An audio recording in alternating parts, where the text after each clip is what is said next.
Mon podcast IMO. Bienvenue dans ce nouvel épisode de mon podcast IMO. Tous les jours et sur toutes les plateformes de podcast, vous retrouvez l'actualité de l'immobilier en quelques minutes et en interview avec un invité.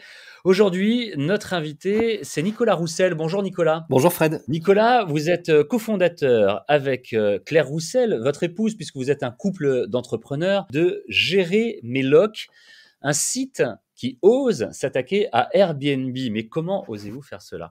Nous allons parler de Gérer mes locs avec vous. L'idée, c'est que vous proposez un service aux hôtes qui est, selon vous, plus efficace et surtout beaucoup moins cher que les leaders du marché. Donc, on peut citer Airbnb ou Le Bon Coin. Oui, tout à fait. Notre système vise à répondre aux problématiques que nous, on a eues lorsqu'on s'est mis en 2018 dans la location saisonnière et qu'on a découvert ce monde-là.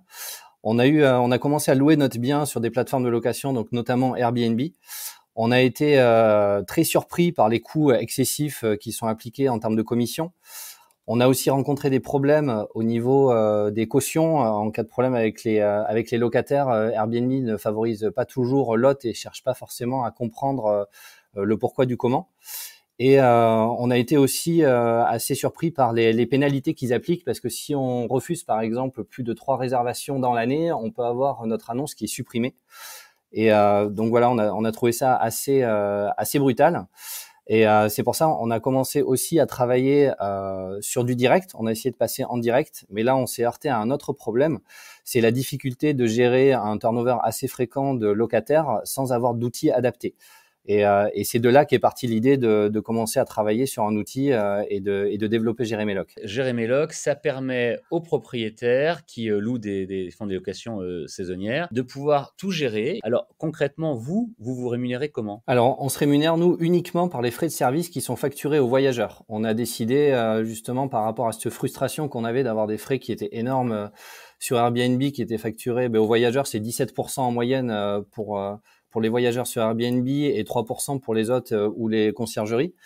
Donc nous, on a pris le parti de dire qu'on arrivait à pouvoir proposer un service de qualité et être rentable avec 3,9% de frais de service qui étaient facturés uniquement aux voyageurs, que ce soit un hôte professionnel ou particulier. Donc c'est-à-dire on a le même modèle économique, que ce soit une conciergerie avec ou sans carte G d'ailleurs, ou que ça soit un propriétaire qui loue un gîte ou qui loue un studio par exemple. Tout ça est très intéressant et même alléchant, ça donne envie d'aller, si on est propriétaire et si on loue quelque chose, on a envie d'aller sur Gérer mes locs quand on entend votre discours.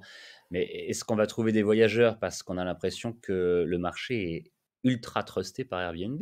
C'est David contre Goliath ce que vous nous faites. Alors effectivement, c'est un petit peu un de nos gros challenges, c'est de dire qu'on arrive on n'a pas la prétention de dire qu'on va arriver du jour au lendemain à avoir autant de fréquentation qu'Airbnb, mais on a l'ambition de dire qu'on va essayer, au moins d'apporter une vraie alternative française qui permet d'avoir des locataires en direct. Parce que c'est ça aussi notre grosse plus-value et la grosse différenciation qu'on va avoir avec Airbnb, c'est que nous on n'est pas intermédiaire, c'est vraiment du paiement direct entre le locataire et le propriétaire. On a cette idée aussi de gestion libre où on n'a pas du tout de pénalité si on va annuler, puisque là c'est vraiment du direct entre le propriétaire et le locataire, ou la conciergerie et le propriétaire et le locataire. Et derrière, nous, on va ajouter des fonctionnalités qui sont propres au direct, donc qui sont le contrat de location avec la signature électronique qui vont se générer automatiquement.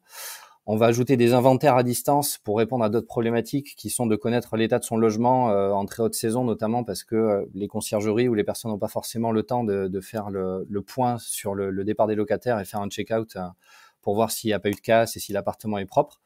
Et aussi, on va rajouter d'autres fonctionnalités comme les services additionnels pour faire de l'upsales au moment de la réservation, pour essayer de se différencier aussi d'Airbnb et de proposer cette alternative-là. Et donc, Gérer mes locs, il vient en complément d'un autre site qui s'appelle Holiday Lock, qui lui est vraiment dédié aux voyageurs et qui va permettre à tous les voyageurs de trouver toutes les locations qu'ils souhaitent justement et qui sont référencées par les hôtes sur Gérer mes locs. Ouais, je regarde Holiday Lock pendant qu'on est en train de parler.